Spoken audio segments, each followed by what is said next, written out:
Welcome to Think Big with Dan and Qasim. Join hosts Dan Melnick and Qasim Masood as they explore big ideas, limitless possibilities, and engage with visionaries, entrepreneurs, and thought leaders who dare to dream big, get inspired, motivated, and find practical tips for personal growth.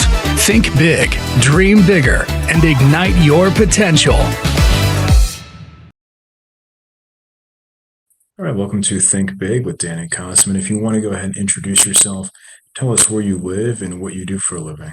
My name is Geetha Jayaraman. I am a plant-based chef, an accountant by training, but switched careers to dabble in my passion, which is food and nutrition, focusing a lot more on the nutritionally dense foods without compromising flavor. So we currently cater, mostly corporate catering, but eventually we do want to put a couple of products into CPG products into stores, and that requires, a dedicated space due to cross-contamination issues. So we're working on that. I am based in Houston, originally from New York City. So can you just tell me, I guess, like in terms of what kind of products you're working on, or just like what kind of products, even with your catering business, if it's different at all, what that looks like?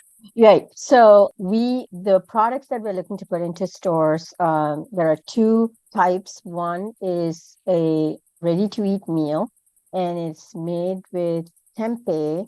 Tempeh hasn't hit big in the US yet. It is big in Europe, but not in the US yet.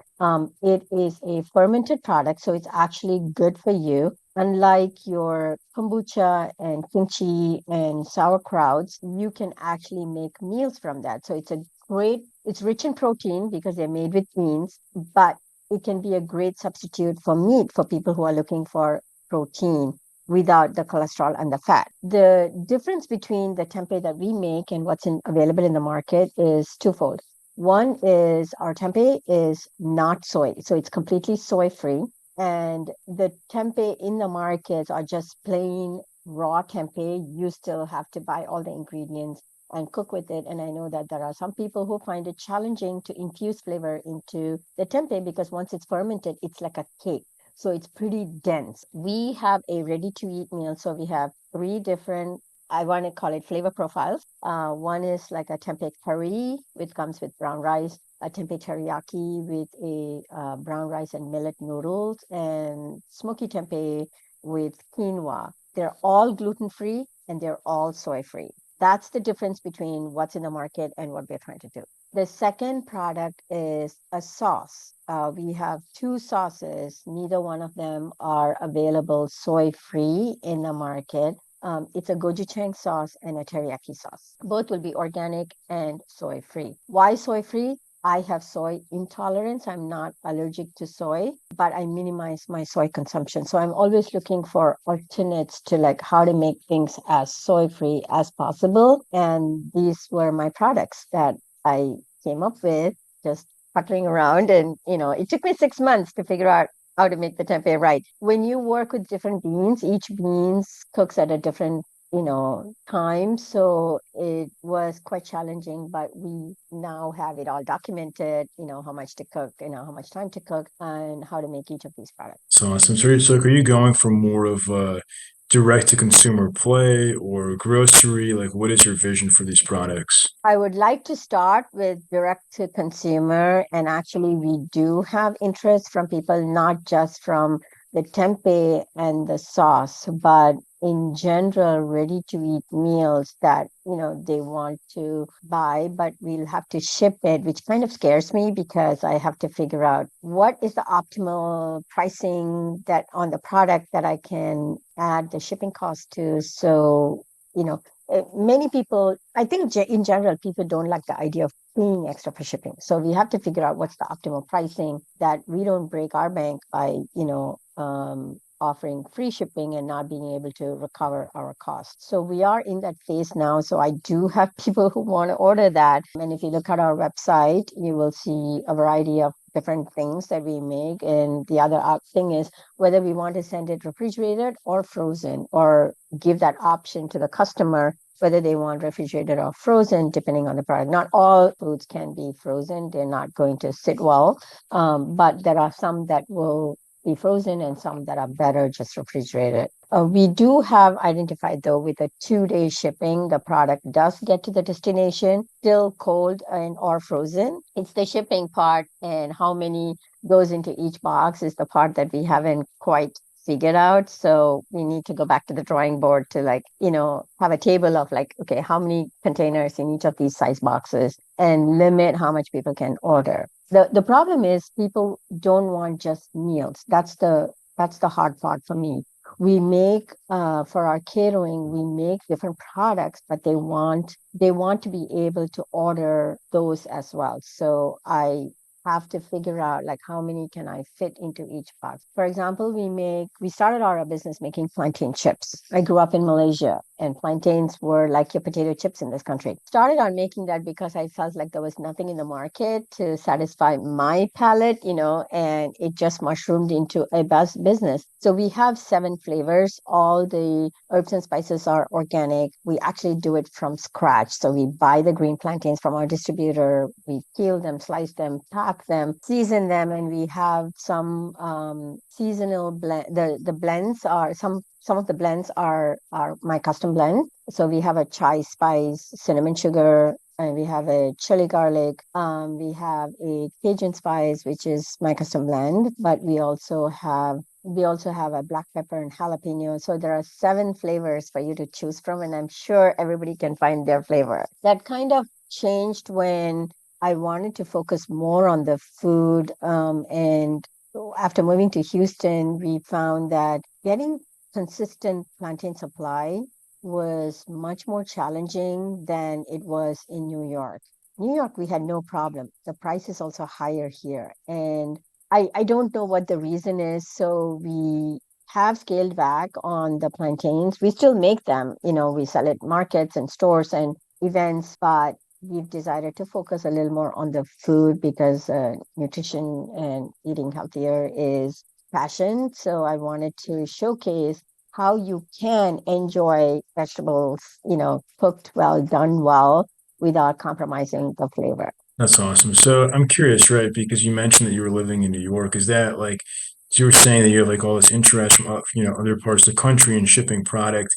Is that people mostly in New York from when you lived there before, or is it people other places in the country? Like, how are you, I guess, building this interest or traction, you could say, from across the country? Yes, some of them are people from New York that I know, but it's also with all our LinkedIn connections, Slack, and all those different groups that we belong to. There are people who are like, okay, do you actually ship it? And again, with Instagram and Facebook, anybody in the world can connect with you. So some of that is also being generated from people that I don't know. And of course, TikTok, and so we are kind of figuring out like how the shipping would work for different parts of the country and how do we want to address this. Because I don't want to changing it because that does not look good, so we have to get it right, try to get it right the first time and make changes, of course, as things, get better. But shipping costs are high and it's hard for me to absorb everything, and it's hard for me to have the customer pay for that too, because then the interest, and we have talked to some people, they would rather pay more for the product than pay shipping, even though they know the shipping is absorbed into the product. But do you feel like you have potential customers end up not buying because it's so expensive? Or Yeah. because like I mean, obviously what you're selling is unique and it's very high value. People have a high desirability for it, right? So I mean, Yes. you would think that they would be more open to paying more. And to your point, because knowing what goes into you shipping and making the products. Yeah, we tried that with our plantain chips, and we had abandoned carts because, and the comment was the shipping's too expensive. Now they were willing to pay more for the product, so if I basically changed it and minimized the shipping cost, and that was fine. But we don't even ship across the country much anymore, only because of the challenges in getting consistent product and keeping inventory. I have enough wholesale stores that carry the product and events and markets that we do, that since it is not the main part of my business, I am not sweating the part that I'm not shipping across the country yet. For sure. Yeah. I mean, that makes total sense. So obviously now that we're wrapping up Q1 of 2024, so for 2024 to be successful for you, what would that look like? I currently use a shared kitchen space. It comes with a whole host of challenges. Remember, I talked to you about the two products that we want to launch into stores. They're both organic, and getting that organic certification and while using a shared kitchen space is almost impossible at this time because of cross contamination. The tempeh is a fermented product. I'm not there for 30 hours that is fermenting. And so right there, I'm not going to get the certification. The second one is the sauces, but the problem with that, I'm still using the same dishwasher and sink and everything else that's common.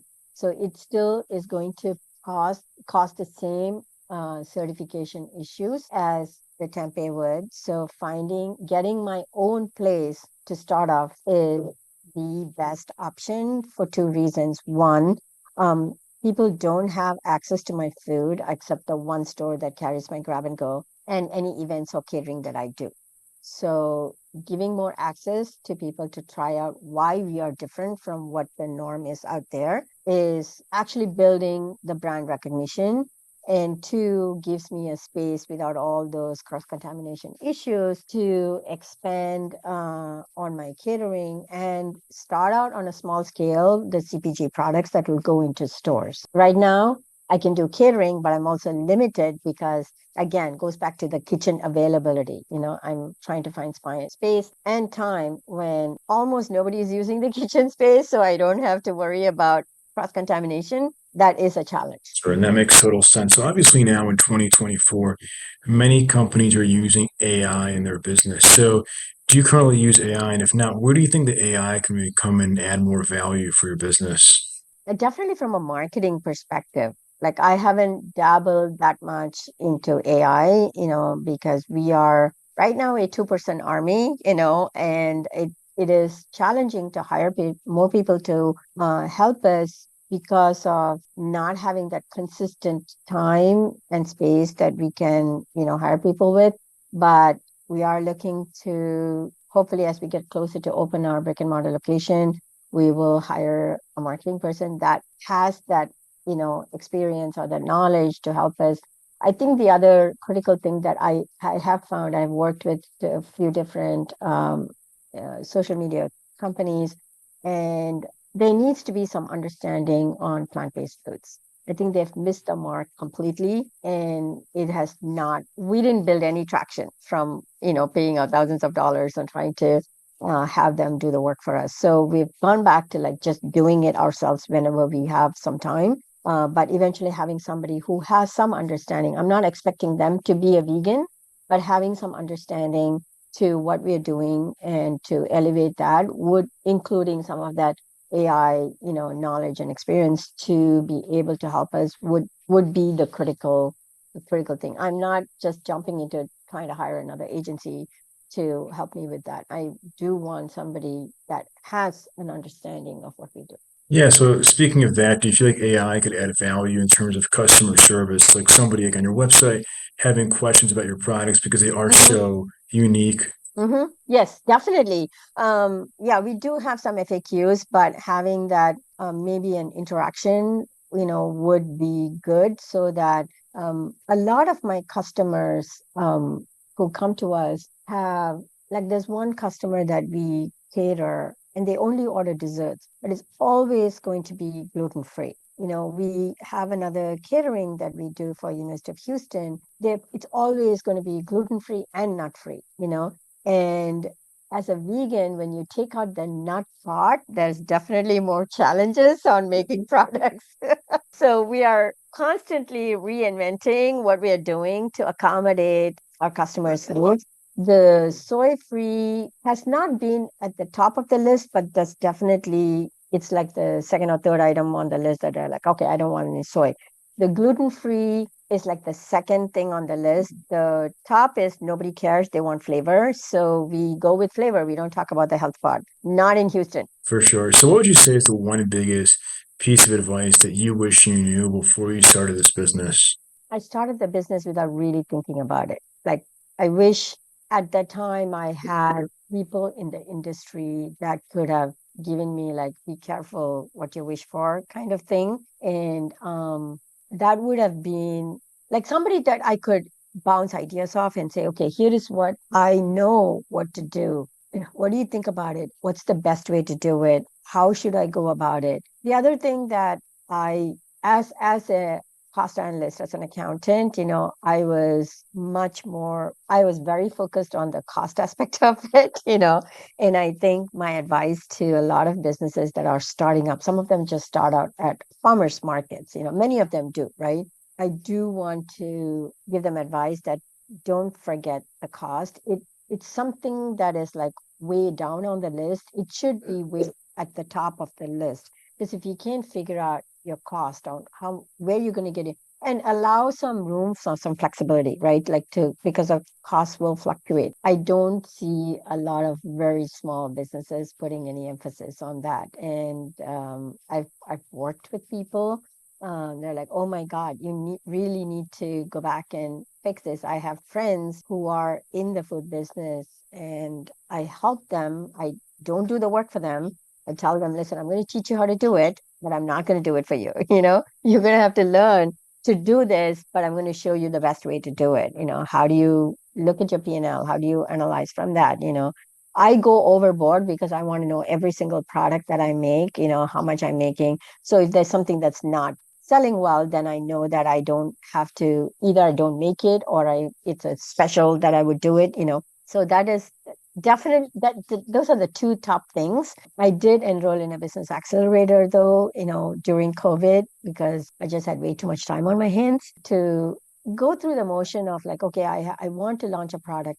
The wake up call is I was doing so much catering and it came to a standstill with COVID. So how do I pivot now to say, not do a complete pivot, but understand that how do I keep the business sustainable and what do I need to do so that I am not in this boat of losing all my business or everything coming to a standstill when something happens, right? So that's when the tempeh came about. And from that, the sauces mushroomed because I was making my own sauces. And I think that those sauces are so versatile. You can add it to meat and non-meat stuff and just, elevate the flavors, So that was part of my accelerator. And of course, now that's kind of on the back burner because of the kitchen situation. So it's just like I'm trying to break down those barriers as I go forward, and there's always something that comes by, always. Makes total sense. So if we're going to have this conversation again in 1 year from now, where do you see things going for your business? So opening my brick and mortar location with a more grab and go concept is more of getting that exposure and building some brand recognition for what we do, the kind of foods that we do. But I don't know if it'll be in a year, but eventually I would like to scale back on the grab and go concept, do keep some of the catering, but focus more on the CPG products that'll go into stores because then I think I can then take a vacation without losing sleep. For sure. That's awesome. And we're rooting for you. So if somebody watching this wanted to reach out, do you mind sharing Mhm. your website or social Sure. media? I guess best ways to get in contact with you. Right. So our website is spoonandsprout.com. It's a spoon, A-N-D, sprout.com. We do have a contact us page on our website, and on the catering, we have a catering page as well. So people who are interested in catering can fill out a short form. And there we ask you, like, the first question is like, what kind of allergens you have. So we know when we send you a customized menu, we already take into consideration what your allergen factors are before we send you a menu. Then it minimizes the back and forth. But the contact us page would be like, I'm interested, or what do you have? We do try to give as detailed definition, description for each of the products on our website. And to be honest, I haven't changed things on the website in a while, because all my catering are custom and comes directly to my inbox rather than through the website. So it's a lot of people who know me or who refer me to somebody. So it's been off of their website. But yeah, we do need to go back to the website and revamp it a little bit just to make products that are currently, well, we work with a lot of small farmers. So I try to incorporate at least 70-80% of what's available in the market into the food. So we are cooking more seasonally, what's locally available. I grew up in Malaysia, so I'm not giving up my mango and pineapple anytime soon. So Some I'm going to awesome. have products with those as well, but for the most part, cooking with the seasons and creating as many, dishes with them is important to me. Sounds great. Well, Geetha, thank you so much for your time today. Thanks, Dan. Thank you. All right, bye. Bye.